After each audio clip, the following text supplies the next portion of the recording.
শ্রী অযোধ্যা ধাম, এখানে এই গুপ্তহরি তীর্থ বা তার পাশে যে গোপ্রতার তীর্থ, গোপ্তার ঘাট, আমি যার দর্শন করাচ্ছি, মানে ভগবান যার দর্শন করাচ্ছেন আমাকে মাধ্যম রূপ ব্যবহার করে, সেখানেই অবস্থিত এই অপূর্ব সুন্দর শ্রীরাম মন্দির। আমি ইতোপূর্বেও এখানে এসেছি।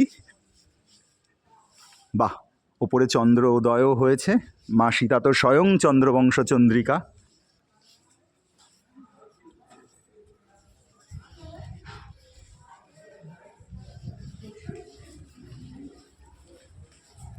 একদম মা সরজুর তটে অবস্থিত এই অপূর্ব সুন্দর শ্রীরাম মন্দির।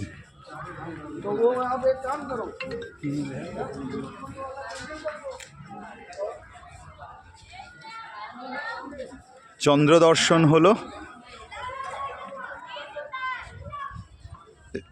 এবার সায়ং সন্ধ্যার সূর্য দর্শন করে এই ভিডিওটা এখানেই শেষ করব।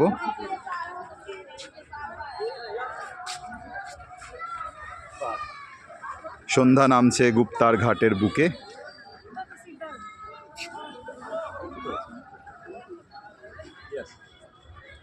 অতএব সবাই একসাথে জয় জয় শ্রী সীতারাম।